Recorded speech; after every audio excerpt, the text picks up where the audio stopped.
My twin brother betrayed me in the best way possible. My twin brother has always been the wild card of our family. I remember being 16 when he tried to peer pressure me into stealing our parents' liquor and getting drunk together. I declined, and when I came back to the kitchen an hour later, I saw him stumbling all over the place, barely able to stand still. I fed him some bread and water and hoped this was a one-time moment of teenage rebellion, but it wasn't. He continued to drink himself dry, and it even got to the point where I noticed him bringing in a flask into school. I thought it would be easy to talk to him, that all I had to do was let him know he was acting like an R-word and would have no future, but it wasn't. That's when he threw his water bottle at me. It was hard, threatening. Nancy, get out. So by the time he barely made it to graduation, he was a full-blown alcoholic. Coffee every morning that was 80% vodka, a few bottles of Budweiser every night that he kept under his bed. And I didn't even have to tell my parents, because he made it so obvious that they found out themselves. As my dad threw all his poop into a bin bag, Brian's whole stature changed. He went from having a boyish smirk on his face and pretending like he didn't care, to being filled with rage. I just stood frozen in the doorframe, wanting to see what was happening but not wanting to get hurt. Suddenly, Brian clocked him. "I'm so sorry!" he immediately yelled, looking down at his hands like he was scared of what he was capable of. Tears were streaming down his face. My dad hugged him and promised that we were there for him, that he would pay for him to go to rehab. Fast forward 10 years, and Brian seemed like he got his life together. By this point, he had a daughter and wife.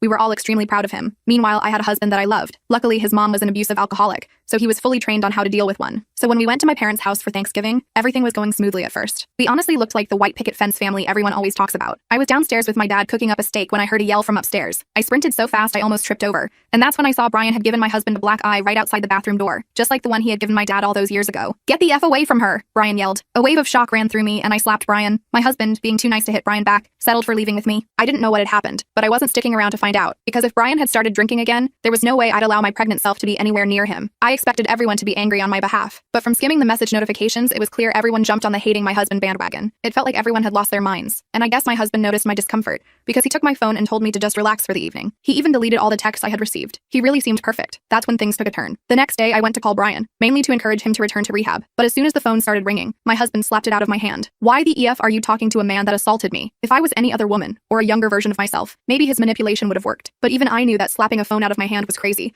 and I had every right to talk to my family. Brian never should have hit you, and I'll never forgive him for it. But I need to make sure he's getting help. I didn't realize I married someone who sides with abusers." He cut me off. I immediately switched my face into a fake moment of realization. "Oh my gosh, I don't know what I was thinking. I'm sorry, baby." He nodded before saying, "Good girl," and walking away. That's when I got in my car, drove to the park, and called Brian, because now I was more suspicious of my husband than ever. He picked up straight away. "Lauren, I need you to trust me and drive over here right now." His voice was urgent, and I knew that no matter what, Brian would never lay his hands on me, so I drove. When I got there, my dad couldn't even make eye contact with me, and my mom was in his arms, silently sobbing. Brian gently pulled me into the room next door. "Lauren," his tone was rarely ever serious, so I knew this was bad. "I want your husband dead." His voice was cold, unforgiving. I narrowed my eyes at him and started debating whether I should slap him again, until he finally spit out an explanation that made me want him dead too. When he was outside the bathroom door, my daughter was inside. I saw it, Lauren. His hands were in his pants. He was kneeling down to the peephole with a smile on his face that I never want to see again. I swallowed the bile that rose in my throat. The rest of the full story is on my channel.